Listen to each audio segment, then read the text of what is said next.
Assalamualaikum warahmatullahi wabarakatuh. Alhamdulillahirabbil alamin. Amma ba'du. Adik-adik bagaimana kabarnya? Semoga sehat selalu dan tetap semangat nggih. Pada malam hari ini kita akan melanjutkan belajar kita di Taklim Al-Qur'an. Sebelumnya kita panjatkan puja dan puji syukur kehadirat Allah Subhanahu wa taala karena pada malam hari ini kita bisa dipertemukan kembali untuk melanjutkan belajar kita di Taklim Al-Qur'an Ma'had Sunan Ampel Al-Ali UIN Maulana Malik Ibrahim Malang. Salawat dan salam semoga senantiasa tercurah limpahkan kepada beliau baginda Nabi Muhammad sallallahu alaihi wasallam. Adik-adik, jadi kalau kemarin kita sudah bahas banyak sekali materi-materi Taklim Al-Qur'an, hukum-hukum tajwidnya ya, dan pada malam hari ini ternyata silabus menunjukkan kita harus bahas dua bab yang cukup membingungkan kalau kita tidak rinci kalau belajarnya kayak gitu ya. Tapi sebelumnya biar tetap semangat dan mendapatkan berkah, mari kita awali Taklim Al-Qur'an kita pada malam hari ini dengan membaca doa sebelum Taklim Al-Qur'an. Berdoa dimulai.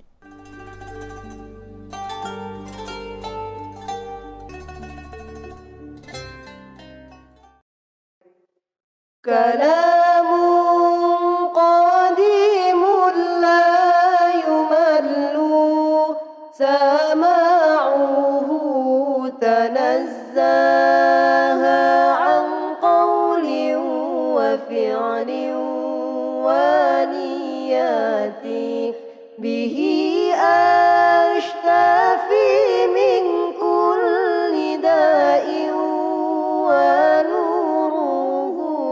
دليل لقلبي عند جهلي وحيراتي فيا ربي متعني بسري حروفه ونوّر به سمعي وقلبي ومقلاتي وهب لي به فتحا وعلما وحكمة وآنيس به يا رب في القبر وحشتي وصلي وسلم كل يوم وليلة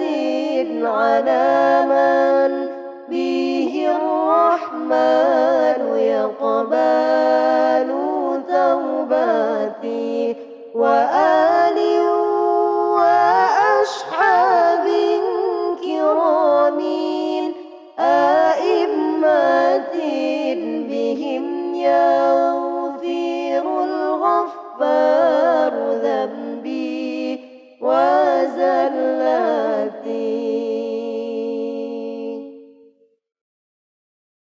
Alhamdulillahirabbil alamin. Baik, adik-adik, kita langsung saja. Malam hari ini kita akan bahas dua bab tajwid Al-Qur'an. Yang pertama, kita akan bahas tentang hukum lafadz Allah. Apa itu yang biasa disebut sebagai hukum lam jalalah? Apa itu lam jalalah atau lam pada lafadz Allah?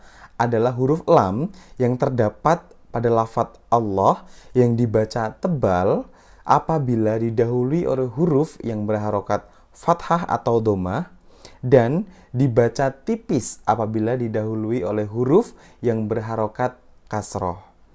Adik-adik, biasanya kita ini kalau menyebutkan lafadz Allah itu kan tebal ya. Coba adik-adik lafadzkan Allah, Allah, kayak gitu kan. Nah, ini yang disebut sebagai lam jalalah. Tapi ternyata lam jalalah ini akan dibagi menjadi dua. Yaitu apabila tebal hurufnya itu adalah pada lafadz Allah ini didahului oleh huruf yang berharokat fathah. Jadi nanti ada huruf sebelum lafadz Allah ya, ada lafadz Allah, sebelumnya itu ada huruf yang berharokat fathah atau domah, maka dia dibaca tebal. Nah, dibaca tebal ini bahasa tajwidnya adalah lam tafkhim. Satu lagi, dibaca tebal berarti dia adalah lam tafkhim. Nah, ini akan berbeda Adik ketika ada lafadz Allah sebelumnya ada huruf yang berharokat kasroh, maka dia dibaca tipis. Nah, lam yang dibaca tipis ini biasa disebut sebagai lam tarqiq. Apa? Lam tarqiq. Nah, itu dia. Jadi, hari ini kita akan membahas apa itu lam tafkhim dan apa itu lam tarqiq. Kayak gitu ya. Oke, langsung saja kita menuju ke cara baca. Tadi Ustaz sudah sebutkan, hanya ada dua cara baca ketika ada lafadz Allah, yaitu tebal atau tipis, tafkhim atau tarqiq, kayak gitu. Sekarang kita cari aja contoh-contoh yang mana lam tafkhim, mana lam tarqiq. Jadi semua ini adalah pembahasan tentang lam jalalah, seperti itu. Sedikit intermezzo. Ini yang nantinya akan membedakan kita ketika menyebut lafadz Allah atau Tuhan kita itu dengan lafadz Allah juga, tapi yang disebutkan oleh teman-teman dari agama Nasrani. Kalau agama Nasrani Adik-adik itu menyebutkan kata Allah karena mungkin tidak ada tafkhim atau tarqiq ya, sehingga mereka menyebutnya adalah Allah. Allah. Jadi kayak ya udah hurufnya itu aja, Allah, kayak gitu. Nah, kalau dalam bahasa Arab sendiri, ini kemudian dihukumi sebagai lam jalalah, yang artinya kapan kita baca tipis, kapan kita baca tebal. Biar tidak bingung adik-adik, kita langsung saja menuju ke contoh. Kita yang pertama ada lam tafkhim atau yang tebal. Apa itu lam tafkhim atau yang tebal? Adalah biasanya disebut juga sebagai lam mufakhomah atau ya lam tebal. Adalah harus membaca huruf lam pada lafadz Allah itu dengan tebal, yaitu dengan cara mengangkat lidah dan menekannya ke langit-langit atas sambil menekan suara yang cukup kuat. Allah. Huruf Allah, karena lam itu dia termasuk dalam makharijul huruf, yaitu tempatnya di lisan atau lidah. Makanya ketika kita menyebut kata Allah, itu tebalnya itu lidah kita tuh ngangkat sampai ke langit-langit tenggorok, langit-langit apa sih namanya ini, mulut kita. Nah itu adalah namanya lam tafkhim gitu. Biar cukup jelas, kita langsung menuju ke dalam contoh. Contoh yang pertama kita punya di sini ada bacaan Allahumma. Allahumma. Nah, apa itu? Yang mana yang tafkhim? Nah, yang tafkhim adalah huruf lafadz Allahnya ini ternyata didahului oleh ada hamzah atau ada alif yang berharokat fathah. Sehingga cara bacanya adalah A ya ini, kemudian ada lafadz Allah diikuti. Maka dibacanya Allahumma. Allahumma. Bukan Allahumma atau Allahumma. Bukan, tapi dia harus tebal. Allahumma. Allahumma. Sampai sini bisa dipahami? Jadi yang tafkhim adalah yang Allahumma. Seperti itu. Kita lanjut contoh yang kedua. Contoh yang kedua, di sini ada kata-kata syahidallah. Syahidallah.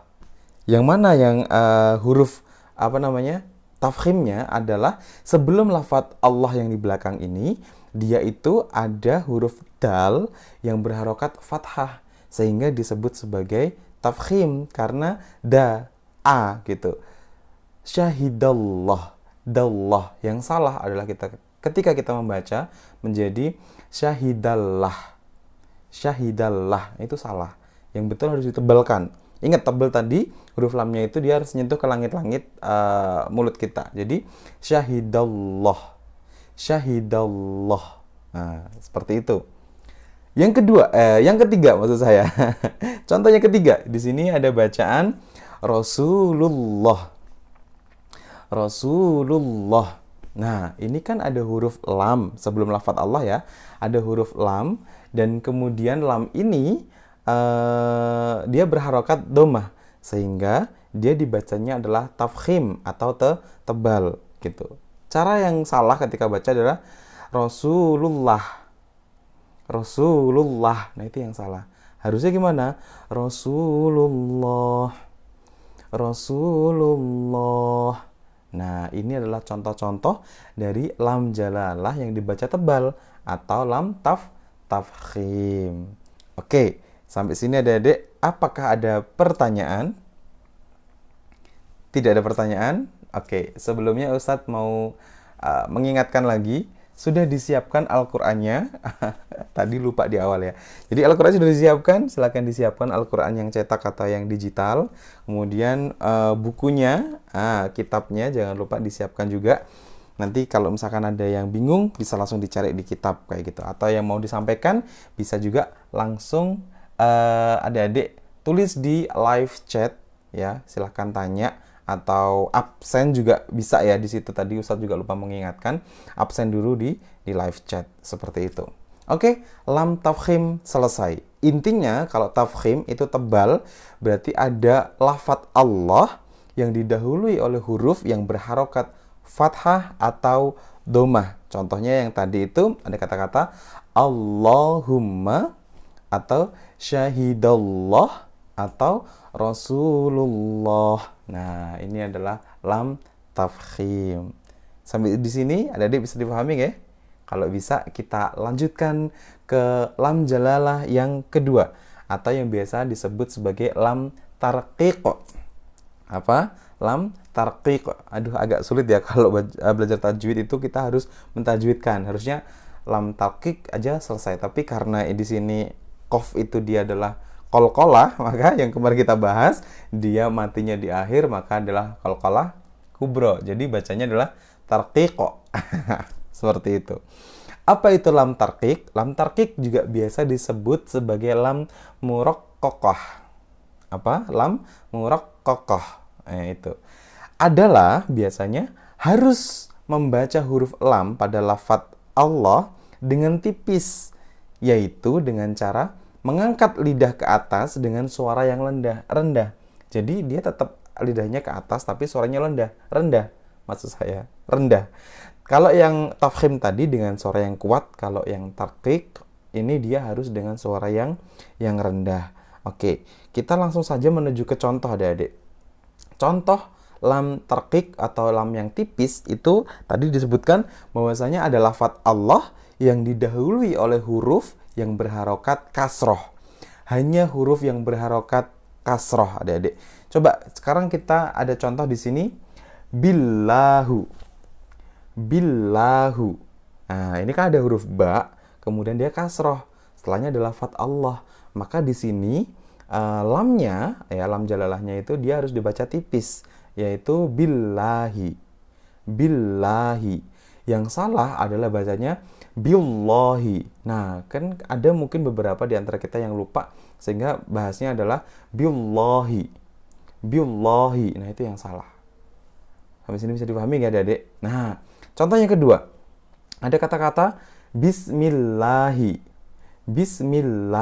Nah, di situ sebelum lafadz Allah ada huruf mim. Nah, huruf mim ini dia berharokat kasroh. Lanjut ada lafadz Allahnya. Sehingga dibacanya adalah bismillahi. Yang salah adalah bismillahi. Nah, itu yang salah. Oke? Contoh yang ketiga. Di sini kita punya lafadz dinillahi. Nah, di sini yang mana yang tarqiq? Di sini kan ada lafadz Allah, sebelumnya itu ada huruf nun yang berharokat kasroh, sehingga dia harus dibaca tipis, yaitu dinillahi. Yang salah adalah ketika kita bacanya dinillahi. Saking fasihnya, jadi kalau baca dinillah itu yang salah, karena dia harus dibaca tipis, yaitu dinillahi. Oke, bacaan lam jalalah selesai. Kesimpulannya adalah lam jalalah dibagi menjadi dua, yaitu ada tafkhim yang artinya tebal dan juga tarqiq yang artinya tipis. Intinya kalau baca tafkhim, dia adalah lafadz Allah yang didahului oleh huruf yang berharokat fathah atau domah. Nah, kalau yang tarqiq atau tipis, dia adalah lafadz Allah yang sebelumnya ada huruf berharokat kasroh. saja. Oke, habis ini adik-adik saya akan menampilkan sebuah ayat. Silakan nanti di pause dulu live streamingnya, di pause dan silakan cari ada berapa hukum lam jalalah tafkhim dan ada berapa lam jalalah yang tarqiq kayak gitu ya. Contohnya adalah seperti ini.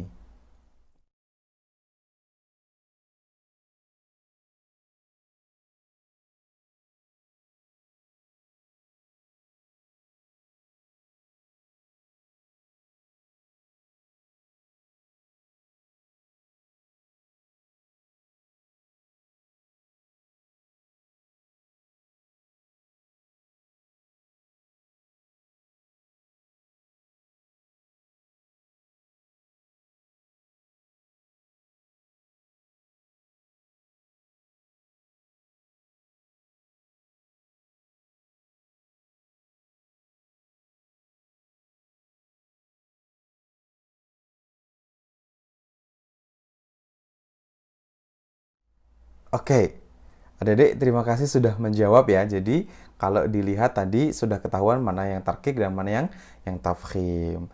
Oke, lam jalalah selesai, kita bisa melanjutkan bab yang kedua. Karena malam hari ini kita agak sedikit maraton ya. Ada 2 bab yang akan kita bahas. Lam jalalah selesai ya? Selesai. Baik adik-adik, kita akan lanjutkan materi kita yang kedua, yaitu bab al-ta'rif. Atau biasanya adik-adik menyebutnya sebagai hukum alif lam.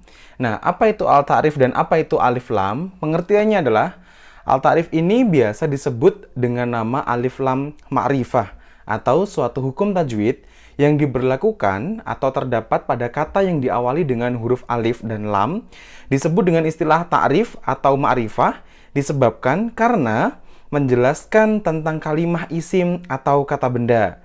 Secara khusus hal ini juga sudah sering disebutkan secara jelas dan tegas. Nah, itu adalah pengertian dari al-ta'rif atau alif lam. Untuk hukum al-ta'rif sendiri akan dibagi menjadi 2, yaitu yang pertama ada namanya idhar qamariyah, yang kedua ada namanya idgham syamsiyah. Diingat lagi, idhar qamariyah dan idgham syamsiyah. Baik, untuk memudahkan adik-adik, karena al-ta'rif ini biasanya tuh di depan ya, kalimat di kata alif dan lam, kayak gitu. Ada qamariyah dan juga ada samsiyah tadi. Baik, kita mulai dari pengertian idhar qamariyah. Idhar artinya jelas atau terang. Qamariyah dari kata qamar yang artinya adalah bulan. Ya, artinya sesuatu yang bersifat bulan. Dan biasanya kalau kita lihat bulan itu dia tampak dan bisa dilihat dengan jelas. Ciri-ciri utama dari idhar qamariyah atau alif lam qamariyah adalah di huruf alif lamnya itu dia ada harokat sukun. Ingat, kalau ada sukun berarti dia seperti bulan. Makanya dia disebut sebagai idhar qamariyah. Dia terbaca, alif lamnya terbaca dengan jelas. Ada berapa huruf idhar qamariyah? Nah, kalau kita ingat huruf hijaiyah itu ada 28, maka kita bagi 2. 50% untuk qamariyah, 50% untuk samsiyah.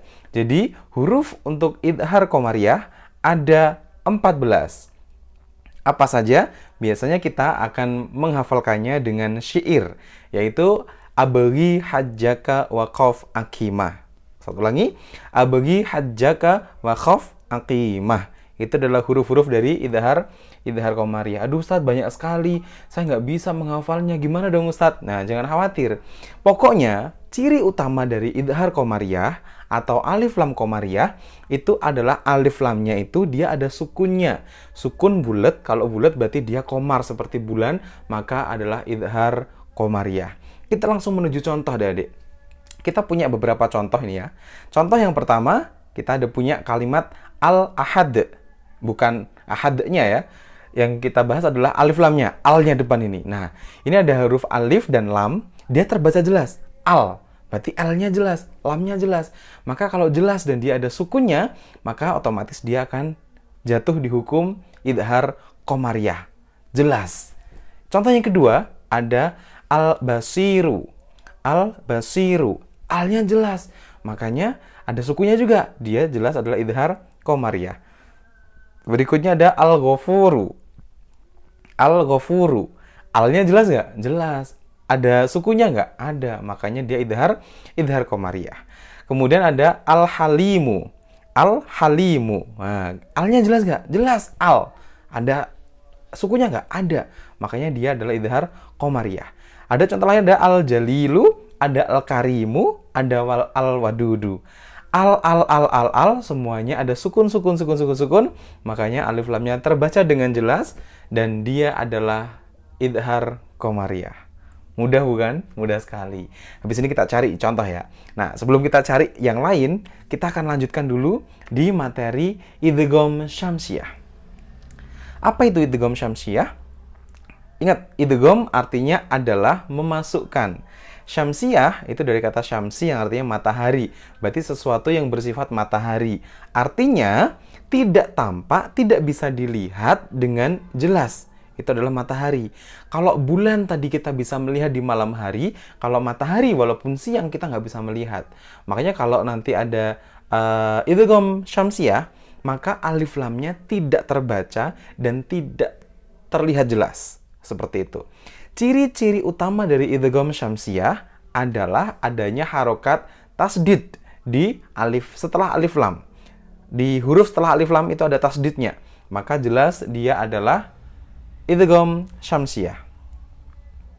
Oke, kita langsung ada berapa Ustadz hurufnya? Nah, tadi sudah Ustadz jelaskan, separuh untuk idgham separuh untuk idhar qamariyah dan separuh untuk idgham syamsiyah. Berarti ada 14 juga.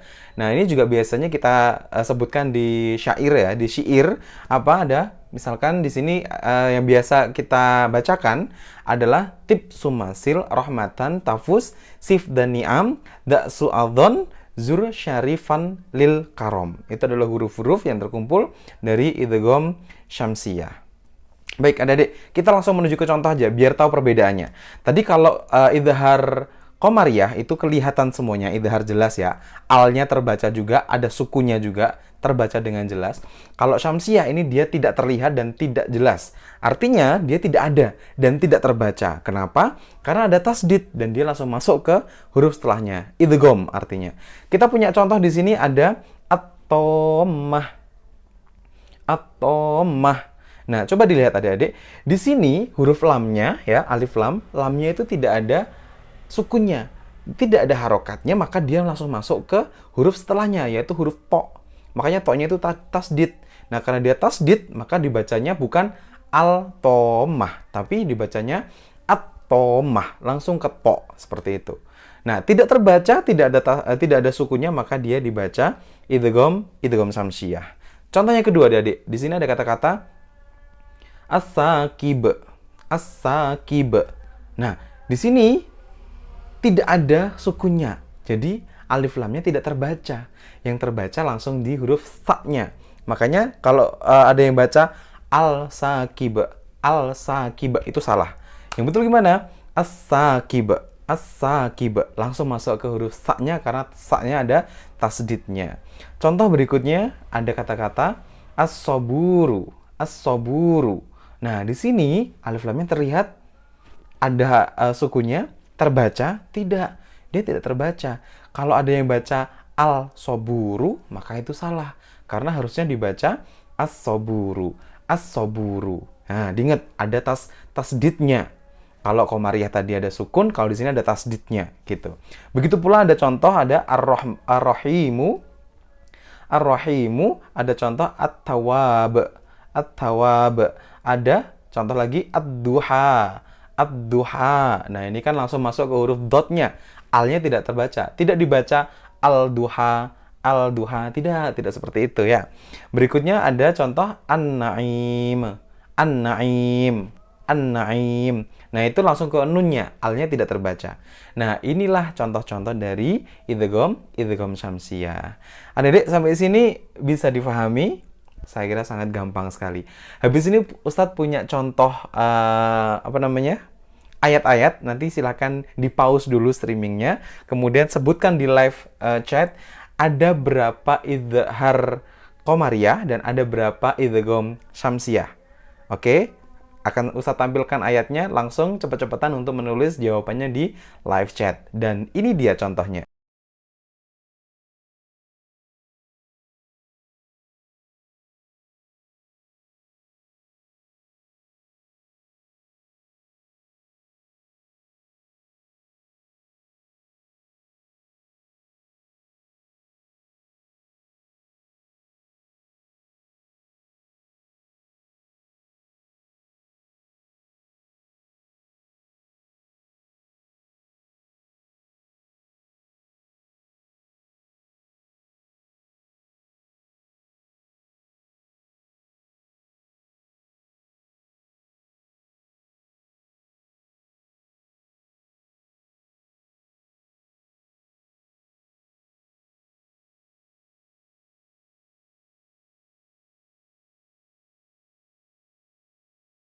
Baik, adik-adik, terima kasih yang sudah menjawab. Sudah tahu ya, ada berapa komariah dan ada berapa samsiah. Alhamdulillah pada malam hari ini kita sudah belajar dua hukum tajwid. Yang pertama adalah lam jalalah. Kita ingat ada tafkhim dan juga ada tarkik, ada tebal juga ada tipis. Dan yang kedua kita belajar al-ta'rif, ada alif lam komariah dan juga alif lam syamsiah. Semoga dari sini kita bisa langsung dipraktekkan hari Jumat. Ustaz tunggu kita praktek, kita cari contoh sebanyak mungkin biar kita bisa memahaminya dan kita bisa melafalkannya dengan benar. Seperti itu adik-adik. Terima kasih untuk malam hari ini. Kita tutup dengan doa selesai taklim Al-Quran. Berdoa dimulai.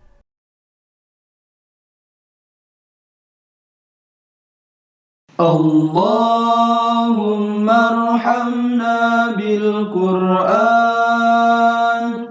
واجعله لنا إماما ونورا وهدى ورحمة اللهم ذكرنا منه ما نسينا وعلمنا منه ما جهلنا وارزقنا تلاوته